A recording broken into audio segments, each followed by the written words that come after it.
Baik, selamat pagi semuanya, Bapak Ibu Saudara sekalian.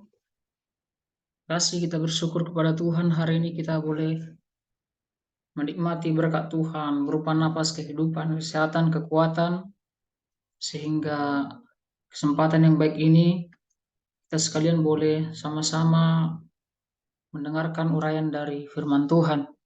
Nah, hari ini saya berikan tema khotbah buat kita yaitu kewajiban hamba Tuhan. Nah, kewajiban sebagai hamba Tuhan. Nah, mengapa tema ini begitu penting dan kemudian saya angkat untuk disampaikan karena kita mengetahui persis bahwa sudah mulai banyak para hamba-hamba Tuhan yang lupa dengan apa yang wajib dia dilakukan sebagai anak-anak Tuhan, sebagai orang yang dipanggil oleh Tuhan untuk masuk ke dalam dunia pelayanan yang sudah Tuhan berikan. Dan ini sangat sering terjadi di tengah-tengah gereja, mungkin gembala saudara juga atau Bapak Ibu juga mungkin kadangkala lupa bahwa tugas kewajiban utamanya itu yang harusnya dikerjakan justru tidak dikerjakan karena mengurusi hal-hal yang mungkin lebih kepada hal-hal praktis atau mungkin bisa disebut dengan hal-hal yang remeh-temeh. Nah, kali ini kita belajar dari 1 Korintus 9 ayat 16 sampai 27.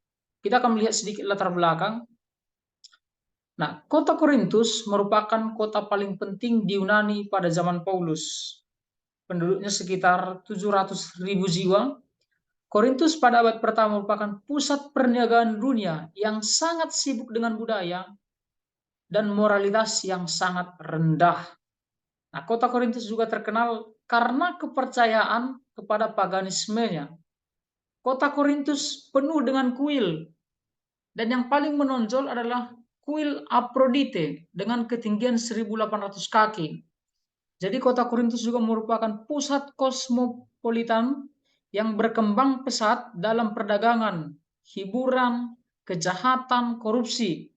Jadi waktu itu para pencari kesenangan itu datang ke sana untuk menghabiskan uang pada hari libur. Di kota Korintus itu orang datang menghabiskan keuangan, liburan, happy-happy, bahkan melakukan perbuatan-perbuatan yang amoral. Korintus menjadi sangat terkenal bukan karena kebaikannya, bukan karena ke iman mereka, justru karena kejahatan yang ditimbulkan di kota Korintus. Tapi yang menarik adalah meski ada hambatan yang sangat besar, Paulus tetap berhasil merintis gereja di kota Korintus. Dan bahkan dia berhasil mengirimkan dua suratnya untuk jemaat-jemaat Korintus, yaitu 1 Korintus dan 2 Korintus. Tapi yang menjadi permasalahannya, ketika orang-orang percaya di kota Korintus, itu merusak kesaksian Kristiani mereka karena perbuatan jahat dan perselisihan di antara jemaat Korintus sendiri. Maka Paulus menuliskan surat ini dengan tujuan, setidaknya ada dua tujuan penting. Yang pertama, memberikan teguran atas berita dan kekacauan yang terjadi di jemaat Korintus. Jadi waktu itu jemaat Korintus memang eh, terjadi kekacauan ya, perselisihan, kejahatan moral juga, sehingga Paulus memberikan teguran. Yang kedua, mendorong semangat kesatuan di antara saudara-saudara seiman dalam hubungan maupun dalam ibadah. Jadi hubungan harus baik, ibadah tetap harus dipertahankan. Itu yang diinginkan Paulus dari jemaat di Korintus. Sehingga Paulus kembali mendorong semangat kesatuan di antara saudara-saudara seiman. Maka kita melihat pertanyaan yang harus kita jawab melalui ayat ini.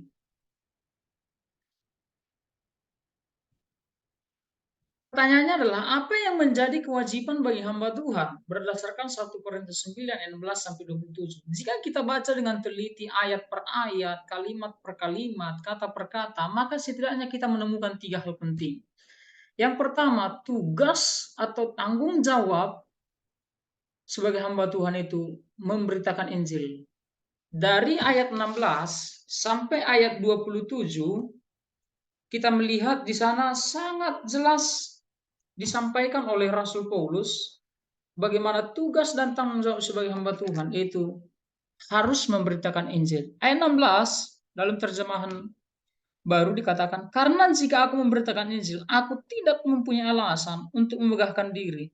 Sebab itu adalah keharusan bagiku. Celakalah aku jika aku tidak memberitakan Injil. Nah, saudara bisa lihat di slide sekarang apa yang saya sajikan.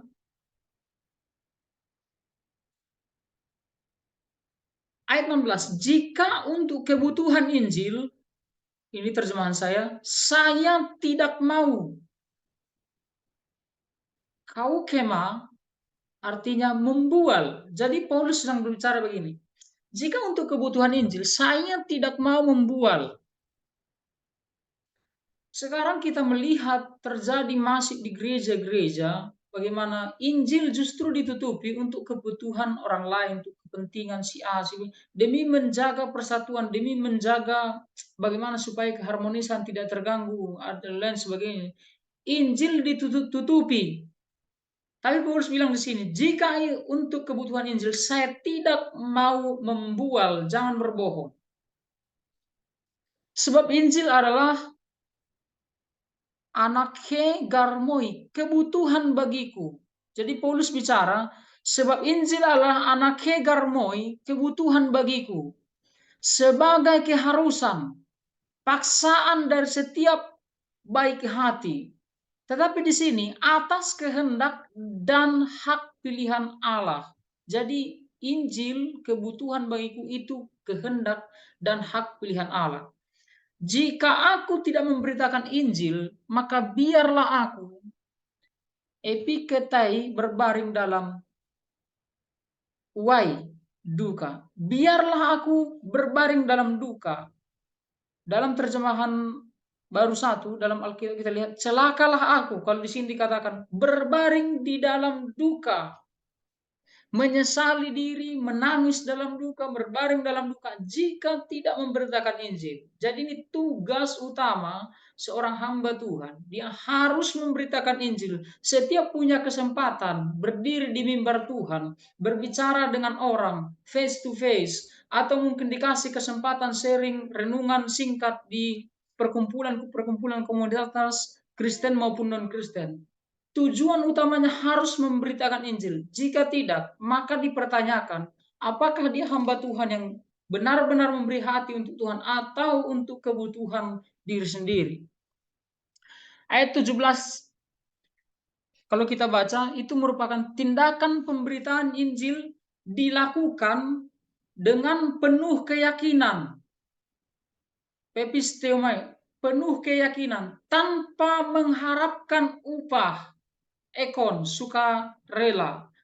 Jadi pemberitaan Injil, tindakan pemberitaan Injil harus dilakukan dengan penuh keyakinan tanpa mengharapkan upah dari orang lain. Dan pemberitaan Injil adalah tugas, oikonomian, penata layanan yang diberikan Allah bagi Rasul Paulus, bagi hamba-hamba Tuhan sekarang untuk dijalankan tanpa merasa terbebani sedikit pun. Jadi kalau menganggap pemberitaan Injil adalah satu beban, maka itu bukan tindakan pemberitaan Injil yang benar. Karena itu 17 mencatat dengan sangat jelas bahwa tindakan pemberitaan Injil harus dilakukan dengan penuh tanpa mengharapkan upah.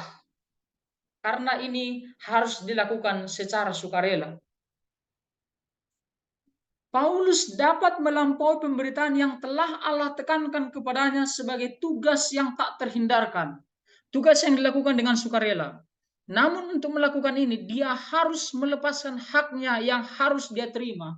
Apakah Paulus wajib sebenarnya? Apakah Paulus sebenarnya punya hak menerima upah dari pelayanannya? Dia dapat makan, dia dapat uang dari sana. Iya, tapi Paulus melepaskan haknya yang seharusnya dia terima.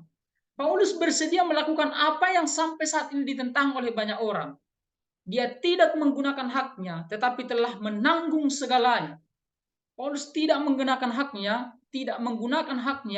tetapi ia bahkan menanggung segalanya demi tersebarnya Injil kepada jemaat di Korintus. Saudara mungkin yang pegang gereja saat ini, tugas utamamu memberitakan Injil.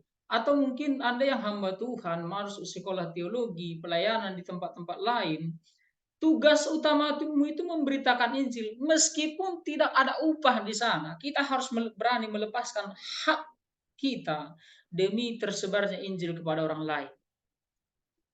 Nah, istilah exousia, otoritas, mengacu pada hak prerogatif sosial dan berhubungan langsung dengan kebebasan, status tinggi, dan kekuasaan. Orang berstatus rendah yang lemah, menurut definisi, tidak memiliki exousia. Mengatakan kepada yang lemah untuk melepaskan exousia adalah seperti menyuruh seorang budak untuk melepaskan kebebasan. Oleh karena itu, penyerahan yang tajam dari Deleuteria dan exousia sebagai salah satu yang kuat dari Paulus ditujukan tepat kepada mereka yang memilikinya. Jadi Paulus yang adalah hamba Kristus melepaskan sebagian dari haknya sendiri demi komunitas Kristiani secara keseluruhan. Sekali lagi, Paulus yang adalah hamba Kristus melepaskan sebagian dari haknya sendiri demi komunitas Kristiani secara keseluruhan. Apa hak yang dilepaskan oleh Paulus? Dari sini kita bisa melihat bahwa yang seharusnya Paulus terima, entah itu berupa makan materi, Paulus melepaskan itu demi kepentingan komunitas Kristiani secara keseluruhan.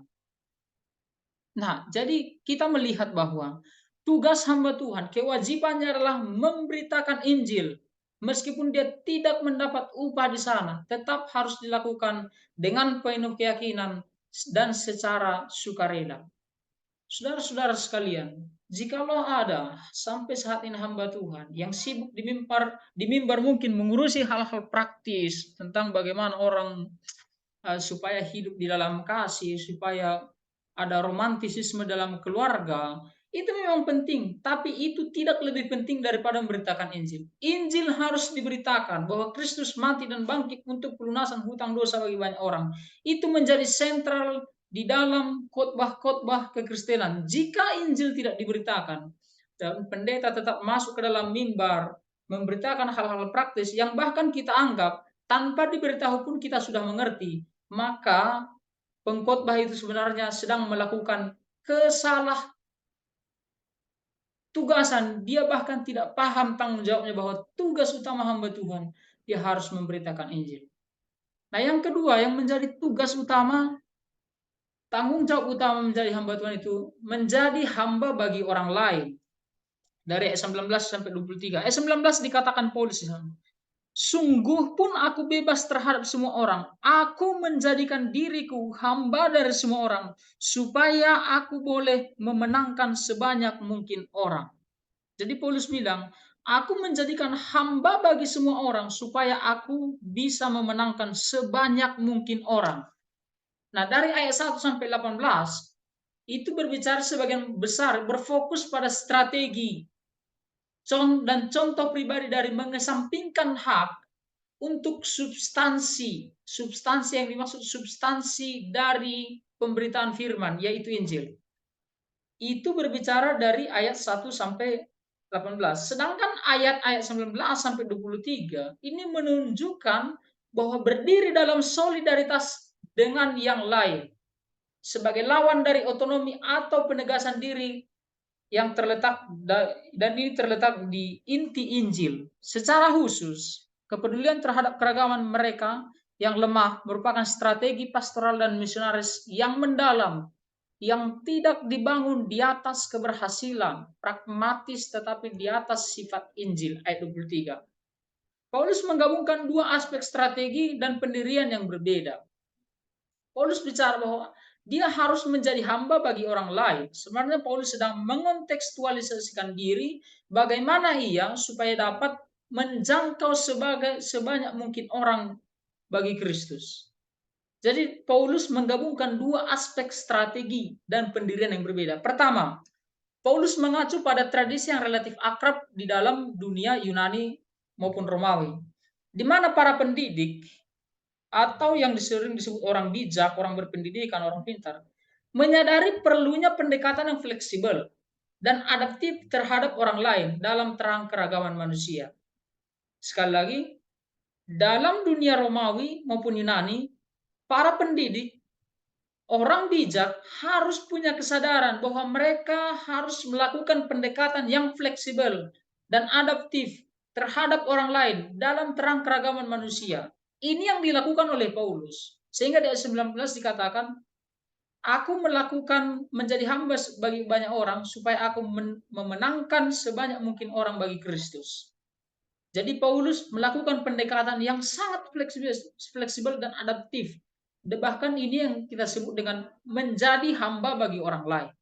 Yang kedua, dia menantang yang kuat. Yang kuat di Korintus adalah orang bukan yang gagah kokoh badannya, tetapi yang kuat dikatakan di sana itu orang yang lebih tinggi derajatnya, baik secara materi, mungkin secara pendidikan dan lain sebagainya. Dia menantang yang kuat di Korintus untuk bertindak seperti orang bijak. Jadi Paulus mengajak orang-orang yang punya pendidikan tinggi, orang-orang yang punya materi yang cukup banyak itu, punya harta kekayaan, supaya mereka bertindak seperti orang bijak yang mereka akui, dan untuk memberikan perhatian kepada yang lemah,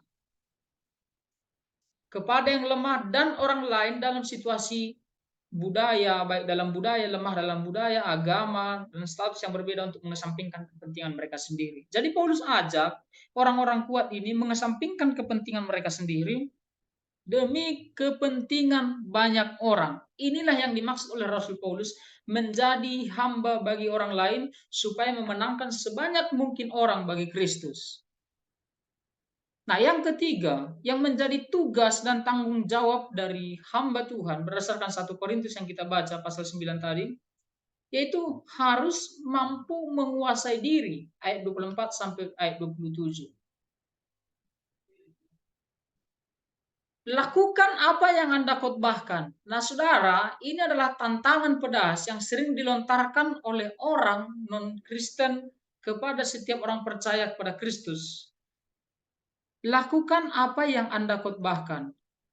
Kita tahu bahwa orang Kristen tinggal di rumah kaca. Itu bisa kita ilustrasikan bahwa orang Kristen seperti tinggal di rumah kaca yang boleh dikatakan karena dunia sedang mengamati untuk melihat apakah orang percaya yang berkhotbah dan mengajarkan Injil memenuhi tuntutannya.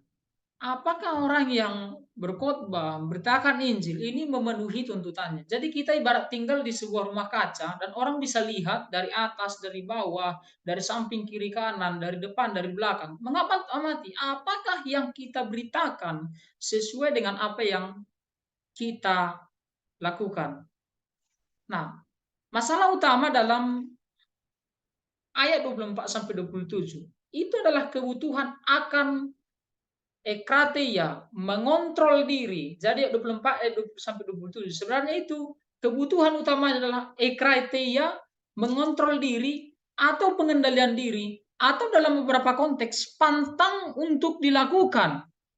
Jadi sebagai hamba Tuhan dia harus mampu mengontrol diri, mampu mengendalikan diri, dan dalam beberapa konteks dikatakan mampu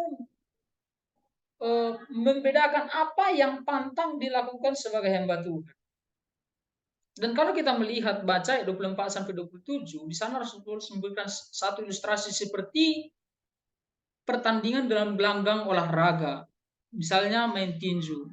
Nah, pernyataan klimaks bahwa hanya satu yang menerima hadiah tidak ada hubungannya terhadap teologi eksklusivisme atau elitisme manapun, tetapi berfungsi sebagai bagian dari gambaran analogis yang memberikan latar untuk gagasan tentang urgensi dan kekuatan motivasi yang membuat atlet menyerah lebih sedikit. Paulus baru saja mendefinisikan tujuan tertinggi dalam pelayanan adalah terwujudnya pemberitaan Injil. Nah, jika ada yang menghalangi hal ini dengan pemanjaan diri, jadi jika Injil dihalangi dengan cara pemanjaan diri atau dengan berdiri di atas hak orang lain, mengambil hak orang lain, adalah menjadi seperti seorang atlet yang membiarkan gangguan merusak seluruh tujuan untuk mengikuti perlombaan. Nanti saudara baca di ayat 24 sampai 27. Nah, Paulus mengatakan hal yang sama dengan orang non-Kristen, tetapi dia menerapkan peribahasa itu pada dirinya sendiri. Dia melakukannya dengan sengaja untuk menjadikan dirinya sebagai contoh bagi mereka yang membaca suratnya. Ini yang menarik dari diri Paulus. Paulus memberikan surat dan dia menjadikan dirinya sebagai contoh bagi orang-orang yang membaca suratnya. Dengan hidup selaras dengan Injil, dia tidak akan tercela. Jadi hamba Tuhan tidak mungkin tercela jika dia mampu menguasai diri. Caranya adalah hidup selaras dengan Injil. Namun dia sendiri mengisyaratkan bahwa dia dapat didiskualifikasi jika dia gagal mempraktikkan pengendalian diri. Paulus mungkin akan dikucilkan, bisa didiskualifikasi, tidak dianggap menjadi bagian rasul jika dia gagal mempraktekkan pengendalian diri. Namun kita lihat dalam semua tulisan Paulus, sejarah hidup Paulus, dia tidak gagal sama sekali dalam mempraktekkan pengendalian diri dalam melayani Tuhan. Jadi, saudara-saudara sekalian, berdasarkan surat tadi kita melihat kesimpulan setidaknya yang menjadi kewajiban para hamba Tuhan berdasarkan 1 Korintus 9, 16-27. Ada 3 hal penting. Pertama, dia harus memberitakan Injil. Jika tidak ada Injil di dalam gereja, maka gereja itu adalah gereja yang mati karena tidak ada pemberitaan Injil di sana. Jika pendetamu hanya sibuk khotbah-khotbah yang tidak ada kaitannya dengan Injil, khotbah kesaksian hidup sehari-hari, maka itu bukan gereja yang sehat. Karena tugas utama pendeta, hamba Tuhan, para teolog itu harus memberitakan Injil ayat 16 sampai 18. Yang kedua itu menjadi hamba bagi orang lain. Jangan terlalu membatasi jarak di dalam pemberitaan Injil karena pusat utamanya bukan soal harga dirimu, tetapi bagaimana Injil didengar orang dan banyak orang yang dimenangkan bagi Kristus. Yang ketiga, mampu menguasai diri, melakukan apa yang dikhotbahkan supaya tidak menjadi batu sandungan di tengah-tengah gereja, masyarakat, orang sekitar, maupun dimanapun kita berada. Jadi apa yang harusnya kita bicarakan, itu harus sama dengan apa yang kita lakukan. Jadi Bapak Ibu Saudara sekalian, kiranya pagi hari ini kita semua diberkati dan firman Tuhan memberkati kita sekalian. Terima kasih, Tuhan Yesus memberkati.